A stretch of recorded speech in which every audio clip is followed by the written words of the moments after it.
Greetings to all of you, and welcome to Tradition Transformed series monthly live session that Playful Peace offers for a year now. And today we are super excited to have Anant with us. So, without taking much time, while welcoming all of you who are part and connected with the Global Play for Peace community, and I am taking few minutes to introduce our beloved resource person today, Anant. So, uh, some or the other way, all the people, when I look at the participants of the day, they all know Anant as a resource person, Right. as a friend, as a community member of Play for Peace. And also, there are many interesting things I would love to share with you about Anant. So, Anant Chapukswar is an applied theatre practitioner with 3 decades of experience using theatre in education and therapy across varied communities and geographies. He has been part of the core team that pioneered India's art based therapy model. He also designed and taught Savitribai Phule Pune University's first applied theatre course, and his published work includes chapter in Routledge International Handbook of Drama Therapy and Indian Knowledge System, Perspectives, Expression, and Challenges. His book, Creative Rights of the Recovering Mind, draws on 10 years of drama therapy with people living with mental illness. Alongside his therapeutic and academic work, he remains active in theatre performance and is the founder of the Applied Theatre School. And also, for the community members of Play for Peace, I would love to highlight one thing that uh, uh, one of our co-members, Swati Agyat, who is a certified trainers who have been now experienced as master certified trainers. And Anant is a beloved practitioner, friend, reflective practitioner who have been in traveling 2 decades, more than 2 decades in India and many part of the world and many projects and all.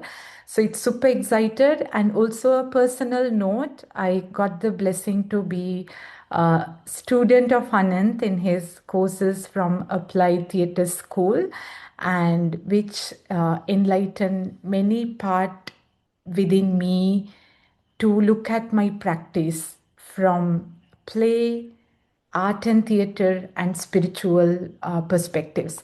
So it's so exciting. Today, Anant is going to offer a very great session on play in theater and theater is play. So I welcome Anant with so much of love and gratitude to take us through the journey that he is going to invocate. Thank you. Thank you, Sinthuja. And I think I am very happy to be connected again in a session with the Global Play for Peace community. And I take responsibility for the session, but you'll have to blame Sinthuja for it eventually because it's her enthusiasm and insistence that has shaped kind of this session. So, I know many of you I know personally, and some of you, many of you, I do not know you. So I'll just set the context in a few minutes, and then we can get into the actual nitty-gritties of play in theater and theater as play. The point is that the structure of the session, the traditions transformed, is the theme. So we will look at and along with traditions transformed as a theme, the structure of the session demands that there should be 6 activities which we kind of demonstrate or play together or involved along with the conversation. So that's the basic framework within which I have tried to design something. And it would be something which is at a generic level. So many of you are already, you are ABT practitioners, you're drama therapists, you are senior professionals from facilitation. So But nonetheless, the session aims to be at a more generic level. So it starts at a level where we can, and maybe as facilitators, it is something of a challenge for all of us to kind of look at things in a very fundamental and basic structural way. So I have a short PPT which I'm going to share about today's theme and reflection. So are you able to see me as well as the PPT? I can. Yeah. Okay. Cool. So just a few things is that the moment we start talking about play, we are not talking about anything which is to do with specialization, but something to do with something which is more uh, doable for everyone. And the nature of, so the third thing, besides the fact that we are going to look at tradition on one hand, we are going to look at six activities on the other hand.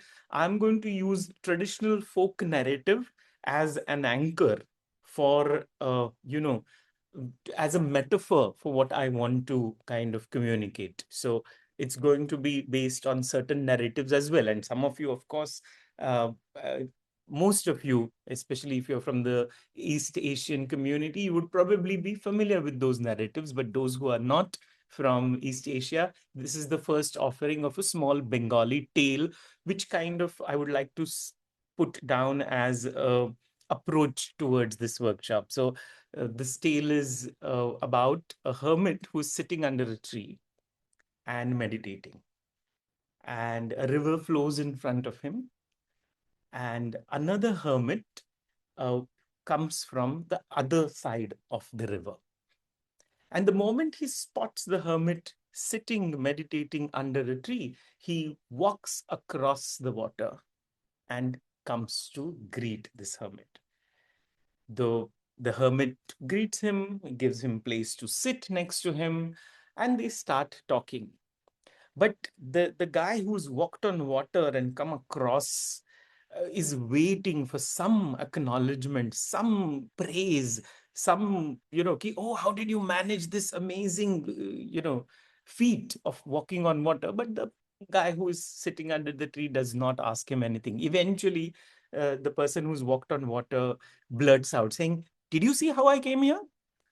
And the hermit who's meditating, he says, "Yes, yes, I saw you walked on water and came across." And that's the opportunity the other hermit is waiting for. So he says, "You know what? I stood in the Himalayas on one foot for long years. For 12 years, I did this and that, and this workshop and that facilitation and this specialization and whatever, 30 years of doing things. And then as a mastery, I received this, blessing that I can walk on water." So the the hermit who's sitting under the tree listens to all of this, very respectfully nods and says, "That is very good. But if you had given 2 rupees to the boatman, he would also have brought you across the water."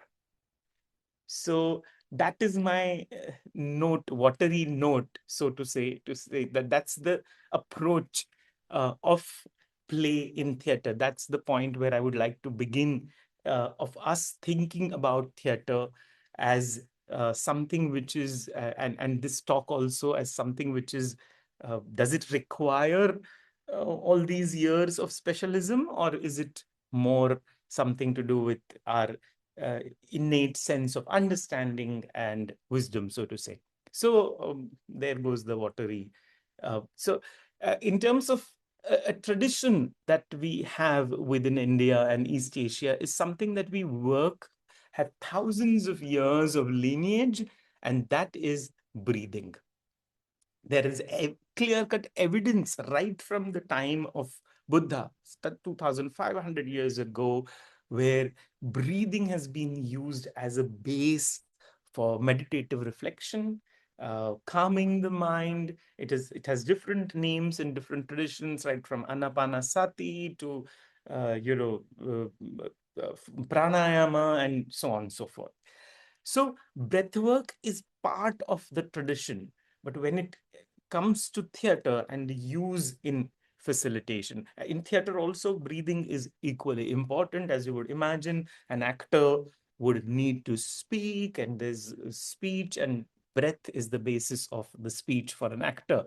But um, when we want to use it in play and transform it, we can start with various things. One of the things we can do is, and which all of us, I encourage everyone who is here to kind of participate and do as well. Just a second, I lost my presentation. Yeah, is just a simple breathing. Just breathe in and breathe out. Just know in this very moment that you're breathing. And it does not need to be in a formal setting. You don't need to be sitting on a cushion of meditation or any kind of thing like that. You just breathe and breathe out. And then when you want to add play to this, you can just simply add imagination by saying, oh, what is the thing in which you would use breath? So, I mean, any suggestions? People can just, some of you can keep your mics on. So, when you want to use breath, what is that you would use a breath for? Any imaginative invention? You can use Like, your out breath to blow a balloon. absolutely. So, blowing a balloon, and we can imagine that we are blowing a balloon. So, and hold the balloon and big. And of course, if it's with children, then you can at some point of time even break the balloon. Fantastic. Thank you so much for that suggestion. Any other suggestions? Come on. Blowing a candle, Yes, birthday candle. candles. Birthday candles. Okay. So for me, 75, for you, whatever, 2021. So think of those many candles in front. Take a deep breath.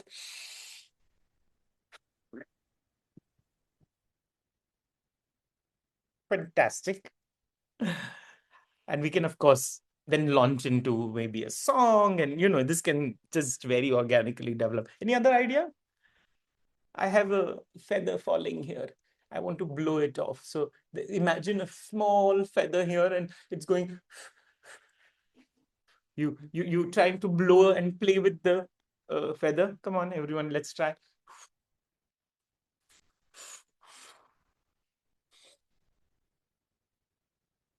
Yes. So it's a very simple, fundamental beginning in theater. Is in theater as play, breathing is what it does. And this is the most very accessible axis of theater, so to say. Okay. Now, I want to think with all of you, when you think of the word theater, what words come to your mind? You can either write in the chat or just share aloud. So when you think of the word theater, what comes to your mind?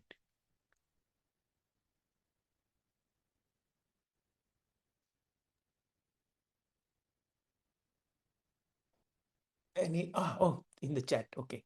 Story, hope, imagination, fantastic. Vivek, thank you. Acting an actor, yes. uh, expression, yes. Suchitra and Millie both have said expression. Yeah. So a bunch of things. Come on. Anything else? Each one at least give one. Space. Okay, Vardhan. Um, give us fun. Okay. Yes.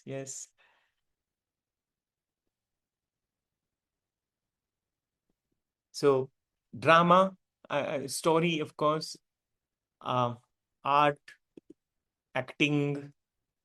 Uh, I have put some words as well. Not real rhythm. Minu, very nice. Yes, actors, set. What else? Performance, emotions. Yes, very much so. Come on, what are other words which come to you? I'm sure human connection, Siluni. Wow. Okay, stage, skills.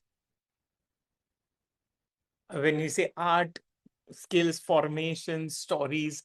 Fantastic. So, you know, primarily we when we say theater, what we are doing is we are kind of uh, putting some encapsulating some narrative into some kind of story. This is one more reason why I have chosen actually exploration. Yeah, yeah, of course. Yes. Belief. Okay. Fantastic. So all these words inform us of what ideas of theater, what theater can actually, these are the building blocks, so to say. So many words that each one of you have contributed are building blocks of theater. All these processes, some are processes, some are agents, some are needs of, fundamental structural needs of theater. And what is important when we talking about, especially in the context of play, what when we're talking about play inside the theatrical space, we are also focusing on the uh, part of story and memory. Okay. And I'm going to share a small traditional tale about memory here. And the tale is very well known and popular in the Indian subcontinent, about a woman who knows a song and a story, but she never sings the song for anyone, never tells the story to anyone, and they are suffocating inside her. And they decide to seek revenge on her when they get an opportunity. And one fine afternoon, they get an opportunity like that. The woman has just finished her morning chores and finished her lunch and lying down on her sofa for an afternoon siesta, when the song creeps out and takes the form of a man's shoes near the door. And the story creeps out and takes the form of a man's coat and hangs itself on the peg. Now, the woman has no clue this has happened. She gets up in the afternoon and continues with her chores and so on and so forth. In the evening, her husband, who's gone out for work, comes home. And as soon as he comes home, what do you think he sees? Near the door, of course, he sees a strange man's shoes and a strange man's coat hung on the peg. So he comes inside and asks the wife, is someone visiting? uh, Someone from your friends or maybe from your family home? And she says, no, of course, no one is visiting. Why are you asking me like this? And he says, no, no, no, wait, don't get so worked up. I'm asking you because there's a strange man's coat and there's a strange man's shoes. I mean, you need some explanation. You are at home, though. What started as a mere inquiry between the two of them eventually, as you all probably know, escalated into a fight. And he got so mad at her that he picked up his blanket and he said, I'm not going to sleep in this house anymore. And he walked out. And remember, this is a traditional tale with modern meanings, if at all. So in that time, there was no electricity, there were only lamps. And late into the night, the woman is waiting and wondering what happened. Where did these shoes come from? Where did this coat come from? And eventually, she puts out the lamp. Indian village, all the flames gather in the local village temple for gossip every night. So this particular flame from this particular woman's house is late that night. And of course, all the other flames are waiting for her. They're moving, waiting for their, saying, hey, why were you late? And this flame who comes in late, she says, oh, what can I tell you? There was such a big fight in our house. And immediately everyone is excited. So they say, oh, fight, come on, tell us about it. And the flame starts narrating that there was a strange man's shoes in the house, there was a strange man's coat, and the husband asked the wife about it. The wife did not know, and as a result, they had a big fight, and so on and so forth. So they all laughed at it, but one smarter flame said, oh, so is the woman lying? Is she, or what? So she said, no, no, no, no, the woman is not lying. She doesn't know it, but the story that she knew and the song that she knew came out as shoes and coat and took revenge on her. And all this time in the village temple, when the flames are discussing, in the corner, under the blanket, someone was there. You can guess who it was, right? It was the husband. And he was not asleep. And he heard this. And in spite of being an ancient Indian man, he actually understood what the flames were talking about. So he rushed home. And he woke up his wife and he said, "Come on, wake up. You must sing your song. You must tell me your story."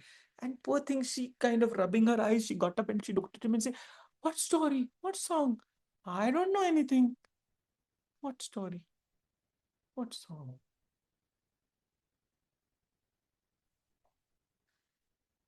So when we ignore the essential playful aspect in theater, we lose our memories, our common inherited community memories. And tradition is something which is for everyone, which translates itself into something which is for us, but we allow others to decide what is art, what is theater, what form it is going to take, and therefore we underplay, or actually think that play does not have a place in this kind of creative, theatrical, hardcore, performative work, so to say. So, coming to the next exercise of tradition, we worked with our breath. So, we're going to just take a breath and hum when with your out breath. Okay, so just simply like that. So, just try it. Taking an in breath and with an out breath, just a plain hum. Okay. And now make it melodic. So you can hum a tune, you can maybe an abstract tune, maybe a song. And we are not singing it, we are just humming a tune. And this is play, because these are essential elements of theater: the breath, the voice. And the voice begins with this out breath of very simple, gentle humming. So, this is the second activity that I want to offer. We are not singing, but we have to remember not to forget our song, so to say. And if the song is the larger metaphor, the building block of that song is our very simple out breath and the voice that comes naturally along with it. And this is what makes this kind of theatrical play inclusive. So it is accessible to everyone. Anyone who has a breath and anyone who has a voice can do it. They do not need 10 years, 12 years, 15 years of theatrical training, specialization in emotional expression and histrionics to be able to access this play in theater. Because this play is the building block of theater. And I would also like to say that when we are talking about play in theater, we are not essentially talking about replacing Broadway or classical theater or experimental theater also, for that matter. They are in their own place. What we are talking about is being able to use elements of that are the essential building blocks of a theatrical experience into something that we work with people, maybe with children in different situations, with adults in different situations and geographies. And so just a quick look at what all different forms the theater as we typically understand takes. It takes form of classical theater, folk theater, experimental theater, avant-garde theater, and so on and so forth. There's so many different names to that. And usually it is understood as building up of a performance. The moment you use a word like theater, we understand it as a performative act. And when we are looking at play in theater, we have to be able to make that differentiation that from the performative act, we're coming to the process of making the theater. And that process is informed by using breath, using body, using sound, and these are the building blocks. And another thing is we can philosophically extrapolate to a much deeper level and say theater is the capacity possessed by human beings to observe themselves in action. So it is not always that theater needs to take. I'm quoting Augusto Boal's definition here, the great Brazilian practitioner Augusto Boal, who defines theater as the capacity possessed by human beings to observe themselves in action. So the moment an observing self, which is an ancient Indian idea as well of play, Leela, Shankaracharya's Atmabodha refers to this, that as a king, the watcher is watching and the performer is performing in various contexts in our traditions. And, senior practitioners have thought about this idea. So the moment that becomes something which is to do with observation, it could be in any space. And it comes out of this experimental, flow, classical, avant-garde, performative genres, and it becomes something which belongs to you and me. Because remember, we all have a story and we all have a song. And likewise, all the people that we work with have a story and a song. And if they are not theater performers or artists or cinema people or painters, where do they get a chance to do this? In play. Through play is the beginning for that. So now we're going to play with um, one more traditional way of being.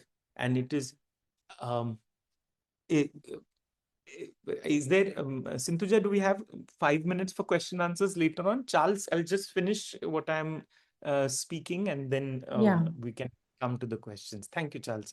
So the next exercise, the third one, the traditional, we have in India, what we have hand gestures. So typically Buddha will be in this gesture and there will be this gestures. These are called mudras. And everyone has hands and everyone can create mudras. So just play a little bit of warm up. Come on, let's do kind of, and then find different mudras that you want to, simple movements or gestures that you usually do. Say, for example, we do this, we do that. Come on, what other gestures do we do? We do this, we do that, various ways in which we use our hands. So this, and come on, one by one, think of so something which we always do. So again, everything that we access as an activity can be something that we always do and something that we add with imagination as an essential element. The moment we introduce the imaginative act, it is theatrical, because that's the essential. So if we imagine now that the hand is to show a flower, come on, how would we do that? Flowers, different flowers, yeah, like this, like that, beautiful. So a tree, if the hand is to describe a tree, or a creeper, wow, beautiful, Maria. Millie, wonderful. Gayatri, fantastic. See, various trees. This is a tradition transform. We're using mudras, but we're using in different form. I was thinking of the elements, wind, various forms of wind and water, and sky will be very difficult one. How do we do sky? Yes, yeah, fantastic. So see, we just have to, the recipe is very clear. We are already using the body, and I use gestures because we are today online, but the fundamental idea here is the use of body, which is again something which is present. And I can tell you one definitely, that these this this kind of exercise, these are exploratory. I think Vivek had said this at the beginning, when the moment theater word was put, he said exploratory, and I was like, yeah, it is exploratory because you're exploring, you're figuring it out, you're finding, and that's the place of play in creativity or theater or art. so to say. And we start finding possibilities, we start finding patterns. And with those patterns, we kind of, even this is a pattern, and we look at the pattern and we create things around it, and we give them, eventually, of course, we give them meanings. So, but when we look at theater with a very limited understanding, as mere performance of mere art, mere item of consumption, it is specialized, it is exclusive, it is a product, and it is an entertainment. It is that. That's the notion of theater commonly people carry. And so if you go and say, oh, I'm using theatrical elements, like, okay, are you going to perform for us? No, we are not here as performers. We are talking about exploring play in theater.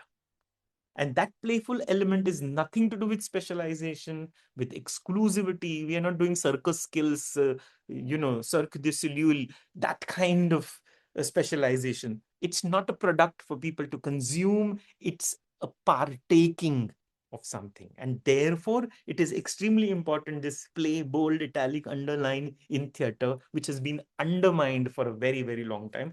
And it is not meant as a mere entertainment. It can be fun, and it can be entertaining. And I think as facilitators, many of us have to navigate this slightly treacherous thing, quagmire, so to say, that when we start playing, eventually people say, this is just play. Oh, you're just having fun. Nothing beyond that. So we have to also look at the other angle and say, no, no, no, no, no. It looks purposeless, but it has a purpose. How do we balance between the two is kind of. So the fourth activity that I would like to offer is to do with sensory awareness. Again, something drawn from the long Buddhist Indian tradition. And in this case, the sensory awareness can just take form of, we can work with any of the six senses. Six is the mind in our traditional understanding. I'm keeping it aside, but you can work with taste, you can work with smell, you can work with touch, you can work with hearing, and you can work with seeing. In our case, we can just say, observe something around you. And in this case, for now, you can share with us in the chat or openly three things that you find are there and they're like, oh, this is interesting. So we are going to level 2 already. Level 1 could be, this is there as is, I call it. As is, this is just there. My book is just there, the computer screen is just there. But we go to the next level, something that is, but it's also interesting. So what is there? Even it's interesting around you. See, for example, in front of the wall, there are, openings into the plaster. And it is very interesting because it is a map of the world. And it feels that I'm speaking to that map right now. So extrapolation happens like this, from one thing to other. It just leads. This is what the place of play. So come on, someone share what one or two interesting things that you see just around you or within you. It's there. Come on, just visual awareness.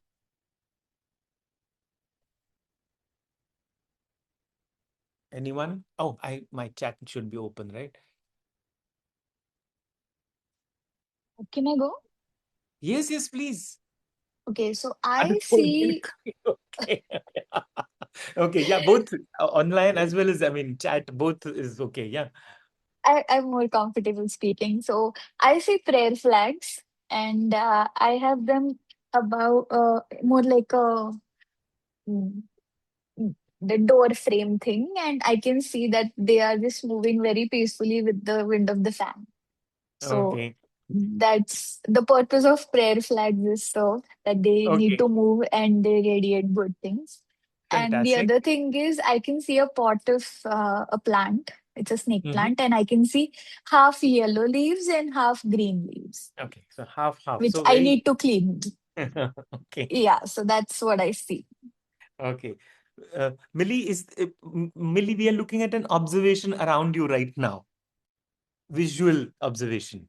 Otherwise, you are snorkeling here. Got directly, it, no? got it, got it, got it. I Okay. see a tall and empty water bottle, and Okay. it's given by someone who Hmm. I love the Hmm. most, and it Okay. remembers me that um, how much I have to broaden my heart and mind and wisdom to love more unconditionally, you know. So it reminds me that. Okay. And But it's Abhishek says empty. his pile of unfolded clothes look like creepy creatures. So you see, already we are adding the doses of imagination or doses of reflection. When Sindhuja said that it is someone who is loving, who has given it to me, she's already going into the next domain of reflecting on the sensory awareness. So one level, so the engagement with sensory awareness as is, then taking it, adding reflection to it, maybe a memory, maybe a thought, and third is an imagination to it. So Gayatri's observation was, oh, half yellow, half green, just as is. But then when you start thinking of half yellow, half green, you might launch into some very poetic reflection about it. And More that like is a where colored yin yang. look at that. She's already there. So you see, it progresses into a creation, but simple, basic, accessible bodily existences that these five senses. There's so much material already. We're working with breath, we're working with voice, we are working with gestures and body, and we're working with bodily sensory awareness. Fourth, uh, traditional way we kind of used all these things, and now we are using it in play as well. So in the theater process, essentially what we're doing is we're engaging all these things. We're body, roles, voice, speech, stories, imagination, expression, communication, objects, and so on and so forth. So this process is play.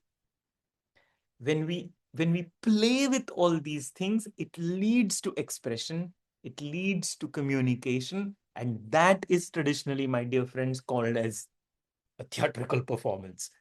It's nothing more than that. It's commercialized, it is made into a specialism where people make it, let them make it, but it should be accessible. Otherwise, you and me and people that we work across continents, with the people that we work with, mostly disenfranchised, weak or suffering people, they will never be able to share their story or their song unless someone from there becomes a writer, and that writer is given a privilege, and then their production comes out. We don't need to wait for that. We have the amazing tool of play to make it accessible to everyone, and it's a very, very, therefore a very, very powerful thing. And then I the next exercise, fifth one, I don't even think we have to do, because we've already started it, that we looked at as is, and we slowly move from as is to as if this pile of clothes is a creature, as if this marks on the wall is a world map, as if this bottle is someone's heart. So from as is to as if is a leap. And that leap, again, like most human beings, is inherently there. I mean, the research very clearly says now that when we are born, there's a lot of neurological research which says that 1 year old child already has inherited the capacity for stories. It's genetically coded in us. We work with story structures. I was myself flummoxed to read the most recent research says that I always used to think that language came first and then came stories. Now it's the other way around. Story structure in the brain came first, and therefore language developed. Grammar came to tell the story. It was because grammar existed, story didn't come out. So there's so much, and that's the creative transformation of. So how resource rich this is. We have our breath, we have our body, we have voice, We have all the senses, 5 senses. So already I'm short of fingers already if I'm counting properly, of resources to work with for creative transformations. And as facilitators and play workers, we don't need more material than this. We have adequate material. We just need to go and engage with each of these in a very specific way, or and of course find training for it and find insights. I mean, you already did Play for Peace workshop this weekend. I'm sure retrospectively you can take all the activities that you did and put in one of the categories somewhere. And then you can look at the levels of cooperation and meanings that emerged from that, which is where we probably will go next. So these are the creative transformations. They start looking like this eventually. They start showing themselves into various forms of expression. And this capacity to express kind of uh, is the last peg, so to say. The sixth one today is the expressive capacity, the capacity to take step by step, go deeper into the world, so to say. And the moment we use these very accessible, very fundamental tools of play and go deeper into it, and play becomes metaphors, you've hit the heart of theater. The moment a play exploration becomes a metaphor, and there, I mean, I'll give you an example. For example, the way we play, many a times, I mean, especially in de-addiction centers with many men, and they used to sit like this because meaning is not offered just from very basic play activities. So eventually from play, we need to move to meaning as well. And I'm not saying play does not have meaning. We need to bring the perspective of meaning to this play. The moment that is brought, things become meaningful. And the moment metaphors are offered, people have something to think about. So no matter what group, say for example, I mean, group, it could be a group in Moldova that I was working with. These were stateless people, or a Romanian hospital, or it could be, Portuguese people in the psychiatric institutions, or Indian people. The moment they have their own metaphors, they can decode their own meanings. And that is when things become meaningful, they arrive into the theatrical space. And I'm quoting Hamlet here. Play is the thing that wherein I will catch the conscience of the king, says Hamlet at one point of time when he's presenting the play. So play is what is going to get people's meaningful narratives out and expressed and then analyzed and understood, so to say, which is why for thousands of years, theater as a medium has survived, because it offers meaning. And I think this is, in a way, I mean, I would also make a plea and to all the young people and all the people who are working, not to eventually forget that play evolves into meanings. And we should have the expressive and the reflective capacity to encompass and hold those meanings, and give them, allow insights and understanding to emerge from that. There is a danger sometimes that play only remains play, which is why the second half of my title, play in theater, but theater as play also, because theatrical play is called a play. A play is a play, and it's actually called play in many languages. Even in Hindi, it is called khel, and in Marathi, it is called khel, and it actually means a performance of a piece. I hope this makes sense. So ultimately, what we're saying through these 6 activities is that play and theater, or in theater, we look at play, it is accessible, it is inclusive, it is developmental. I did not mention in the body work, I wanted to say it's also developmental, because the moment you're working with body, you're working with fine motor skills, you're working gross motor skills. And one example I can definitely tell you, I had a boy, and the real name is not Ankush, but let's call him Ankush. He was wheelchair bound, but mudras he can do, right? So it is, and if you work on these things like the body, then you can work on other domains of mind or relationships and emotions. So developmentally, incrementally, you can work on developmental aspects.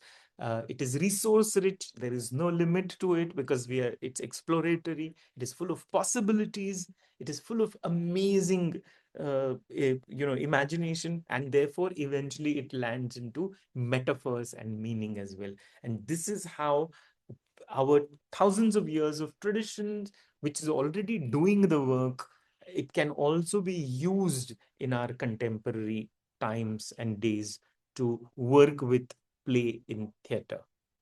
And then, last but not the least, I'd like to share with you the play formulation. And this basically just simply means that the intention is playfulness, the process is playing, and the outcome is play. Or, in other words, you can say the approach is playfulness, the engagement is playing, and the result is play. And this play is theater at all times.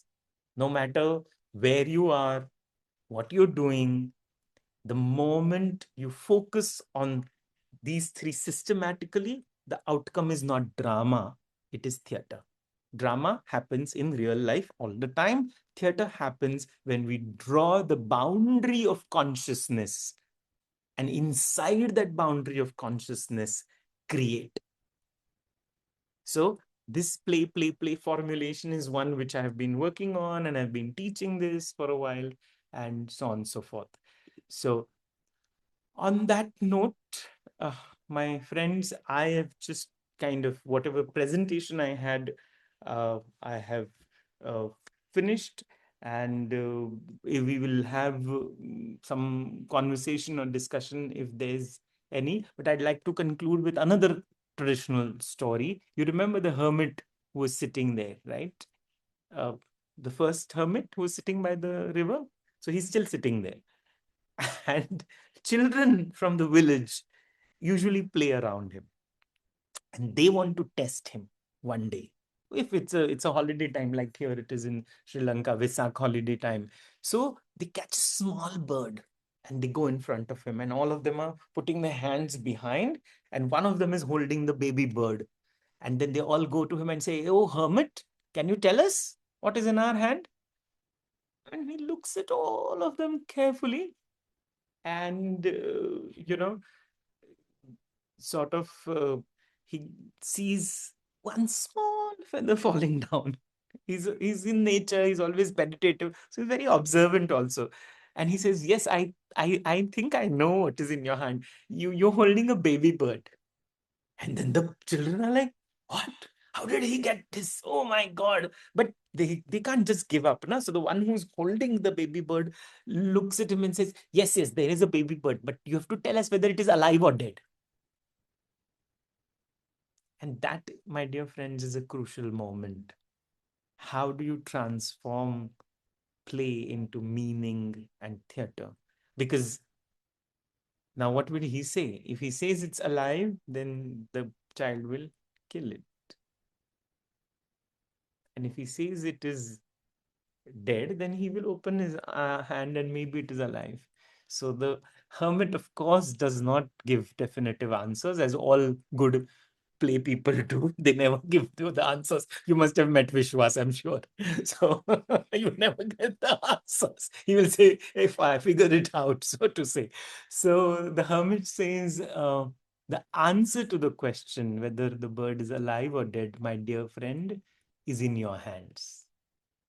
And with that metaphor, I'd like to kind of rest my case for play in theater and theater as play. Thank you very much for your attention. I think Charles had a reflection or a question to share earlier.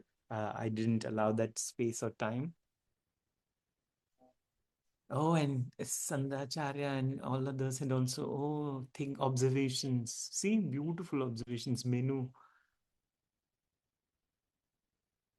Glaciers. Menu reached glaciers directly.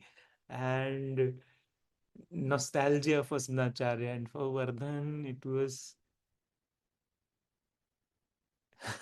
six things balancing on its own. Okay. Yeah. Over to you, Sinthaja. Yeah. Thank you so much, Anant, for beautifully narrating. I was feeling that it's sort of a dance between play and theater and play, and going to multiple realms in between that dance and enjoying that with the taste of story. And now we have 2 to 3 minutes for Q&A, or like any reflections or aha moments and from our participants. Yes. Any reflections sharing? Yes, Charles. Yeah. Yes, Sintuja, thank you so much for. Let me starting by thanking Anand for this wonderful presentation. It was very wonderful, very interesting. I think I joined a little bit late. I was having an issue with my internet this idea in Kakuma refugee camp. Yes.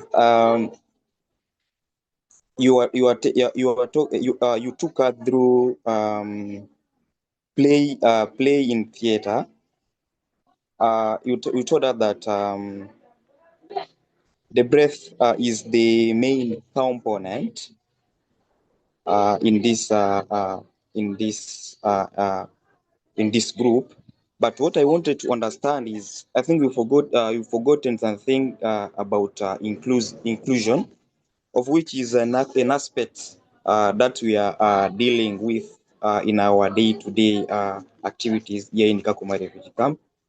How do you Yes. think to integrate? How can you tell us to integrate the theater activities in what we are doing as we are working with? We are dealing with children who are disabled. Yes. Thank you. So thank you so much, Charles, for asking that. Um, you know, which is where I wanted to make, I started making the difference where these are building blocks of theater: breath, uh, voice, simple body movements, imagination. So even children who have disabilities have these things, some aspect of their existence is slightly maybe difficult or challenged, but they have other aspects. Say for example, my the I gave the example of Ankush.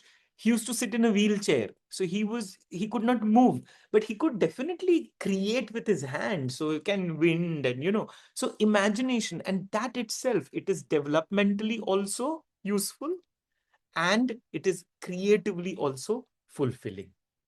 I hope I have answered your question. It is briefly, I can, share more material on this. There is a book called Real World, and it is free to download. It is my book on children with disabilities and drama therapy activities with them. Yes, thanks so much, Anand. It will be very grateful if you share that document so that we can be able to educate ourselves so that we can see how we can deal with these people also. Thank you so much. Definitely. Thank you so much. Thank you. Good evening to you all. The thing is, I really loved how Mr. Anand concluded the session, that whether it's in our hands to like decide it's alive or dead. I really love how that conclusion connect with our lives. it's and this the whole session is truly amazing, but that conclusion, I think it hits so hard. So grateful for this for this opportunity to participate in this session. Thank you. Thank you. Thank you so much for your very kind words.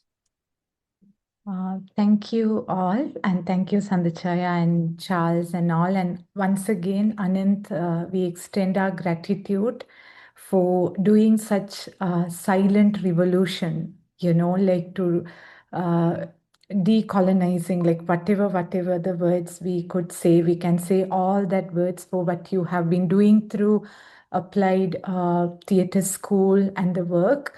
And it's really empowering all the people, the young facilitators, to feel that we have inner strength to apply theater because we have born as humans and we have take a form of life. It's so empowering. And thank you so much. And also for all the participants who have joined from India, Sri Lanka, and Charles representing Kakuma Camp Play for Peace community from Kenya, and Maria from Poland, and everyone. This is such a joy to connect across borders and listen to the wisdom and tradition and knowledge from practitioners. And also another note that this is a monthly live session that Play for Peace offers with diverse practitioners. So I welcome all of you to stay connected with us. And next month is going to be the session will be offered by Francisco Leon. He's from Mexico, and he's an artist and designer and who designs things from abstract art to digital art and connect with play and peace and humanity and justice. So stay tuned with us and let's stay connected and spirit and thoughts and all the platforms as possible. And let's stay connected. And thank you all of you for giving your precious time with us.